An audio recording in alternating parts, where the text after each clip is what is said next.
آپ کا دوسرا سوال، تو 3 طلاق کا کہہ رہے تھے کہ میڈیا کافی 3 طلاق اچھال رہی ہے، اور اس کا کیا جواب ہے؟ افسوس کی بات ہے کہ معاشرے میں، مسلمان کے معاشرے میں 3 قسم کی طلاق ہے۔ مسلمان کے معاشرے میں، سوسائٹی میں، ایک طلاق بدعت، طلاق طلاق طلاق ایک ساتھ میں ہو جاتی ہے۔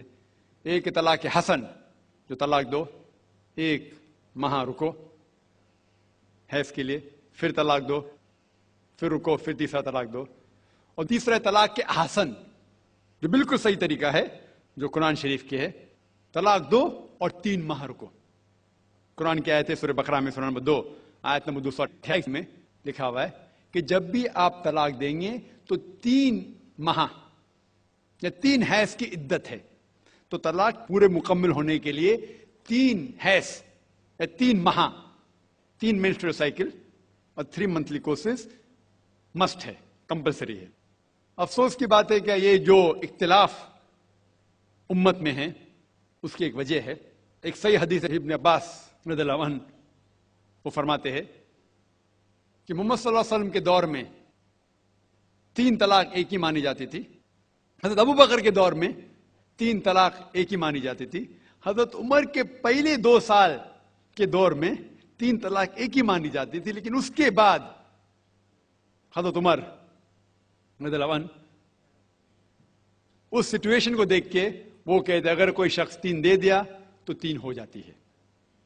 اس حدیث کی وجہ سے جو اختلاف امت میں ہے، اور کئی علماء میں اختلاف ہے، لیکن علماء میں اختلاف ہے، رہیں گا ایک منچ پہ آئیں گے کہ اللہ عالم، لیکن اگر آپ قرآن کی روشنی میں پڑھتے ہیں، قرآن میں طلاق کا ذکر کیا گیا ہے سورہ بقرہ میں، سورہ نمبر 2 آیت نمبر 228 سے لے کے 240 تک، اور سورہ طلاق میں سورہ نمبر 65 آیت نمبر 1 سے 7۔ جو قرآن مجید میں طلاق کا ذکر ہے اس کے اندر یہ ہے کہ کبھی کوئی ڈفرنس آف اوپینین، کوئی جھگڑا ہو جاتا ہے شوہر اور بیوی میں، تو پہلا شوہر بیوی بیٹھ کے بات کرے۔ ایسا نہیں کہ بیوی نے نمک زیادہ ڈال دیا اور طلاق طلاق طلاق کہہ دیا اور طلاق ہو گیا۔ اگر بیوی میں نمک زیادہ ڈالا، بولے آپ کو نمک کم چاہیے، معاملہ سلجھ جائے گا، بیٹھ کے بات کرو۔ پھر بھی بات نہ بنے تو اللہ تعالیٰ فرماتا ہے سورہ نساء میں، سورہ نمبر 4 آیت نمبر 35 میں کہ آپ کے درمیان ایک حکم رکھو، ایک آربیٹر بیوی کی طرف سے، ایک آربیٹر شوہر کی طرف سے۔ مطلب آربیٹر، حکم کہتے ہیں آربیٹر کو، حکم رکھو بیوی کی طرف سے اور شوہر کی طرف سے، اور معاملہ کو سلجھا لو۔ پھر بھی اگر بات نہیں مانے تو آپ پھر طلاق دے سکتے ہیں۔ تو طلاق دیتے ہیں تو کئی اس کے کرائٹیریاز ہے کہ حیض کے وقت طلاق مت دو، جب آپ غصے میں طلاق مت دو، شراب کی حالت میں طلاق مت دو۔ اس کے بعد جب طلاق دیا جاتا ہے تو 3 ماہ رکنا چاہیے۔ طلاق کے احسن ہے، جو بالکل صحیح طریقہ ہے۔ طلاق دو اور 3 ماہ رکو، اور 3 ماہ کے اندر اگر آپ رجوع کرنا چاہتے ہیں اپنے بیوی سے تو رجوع ہو سکتے، الحمدللہ۔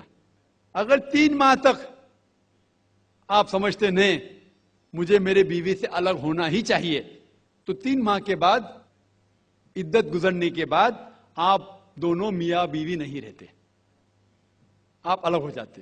لیکن اس کے بعد اکثر مسلمان بھی نہیں جانتے یہ قرآن کی آیت کیا ہے۔ قرآن شریف میں لکھا ہوا ہے سورہ بقرہ میں، سورہ نمبر 2 آیت نمبر 232 میں کہ اگر وہ شخص اپنی پرانی بیوی سے پھر سے شادی کرنا چاہتا ہے تو مت روکیے۔